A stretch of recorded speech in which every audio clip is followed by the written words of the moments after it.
And now, Effective Communication with Phil Zeller, CEO, Dale Carnegie, Southwest Michigan.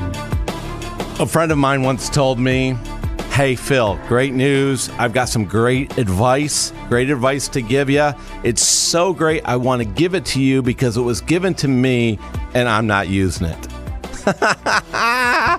Oh, that was a beautiful one from a friend of mine from the South. And he shared this. How many times do people want to give you advice and they don't even follow it? They're not even doing what they espouse to believe that we should be doing. And it's amazing because we see this stuff all over in the news out there. And we see people telling us how we should act, how we should behave, how we should live our lives.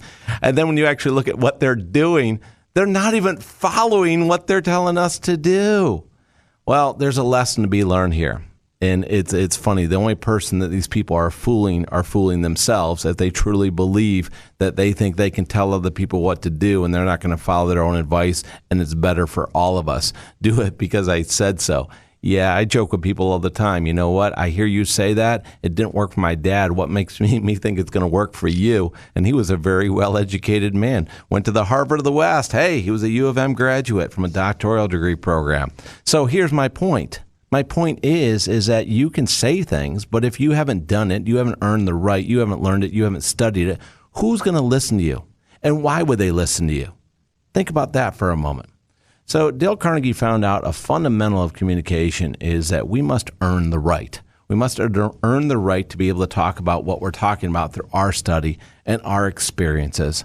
And I was thinking about this. I saw my ophthalmologist just the other day, and he said, hey, have you ever had any surgeries done on your eyes? And I said, yeah, I did. It was over a decade ago. And he said, tell me about it.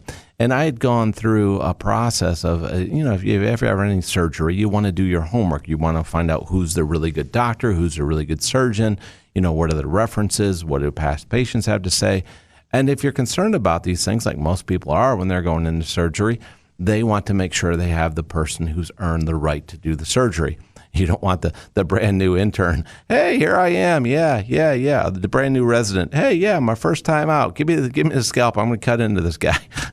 Probably not the guy you want doing the surgery or the woman doing the surgery on you is the first person. You don't want to be the first person. Reality is that we want people who have earned the right. And as I share with my optometrist, the guy who had done the surgery for me a number of years ago, he said, oh, yeah, I remember him. He was the best in the business. He was the best, and he goes, I can tell looking at the work, it's fantastic. And I said, well, thank you. That's a great level of reassurance. So as we look around society right now, and as you listen to people, and if you want to learn from people, find out if they've done it. Find out what they've been through. Because it's the people who've truly done it that truly do it. They understand it better than anybody. And where I go, I walk into a store or I meet somebody in a line of work, I always want to find out, tell me how long you've been doing this. What have you learned? What have you grown? And I've found that in my life, when I go to people who actually do it, and they do it for a living, they know it better than anybody else. It's oftentimes I'm working with organizations in leadership, and they make speculations that somebody is doing down on the shop floor or on the line. And I said, well, why doesn't somebody go ask that person who does that job every day? What's going on? It's like that line from Tommy Boy, right? I could take your word for it. I can take the word from the guy who does it every single day, right? And that's where I'm going to take it from. And I don't need to actually do everything they do. All I need to do is understand that they do it and they know it and they do it every day. So why not listen to their advice? And this is our challenge. And this is your challenge and my challenge. Because part of the hypocrisy that we're seeing out there that's really confusing people is people who say, do as I say, not as I do. I recently saw that we had somebody who received a climate czar or climate czar received an award. And the award was because they were helping the climate. The only problem is they flew their personal jet to this meeting to receive this award. And then somebody says, well, wait a minute, why would you fly a personal jet if you're getting a climate award for being big about the climate?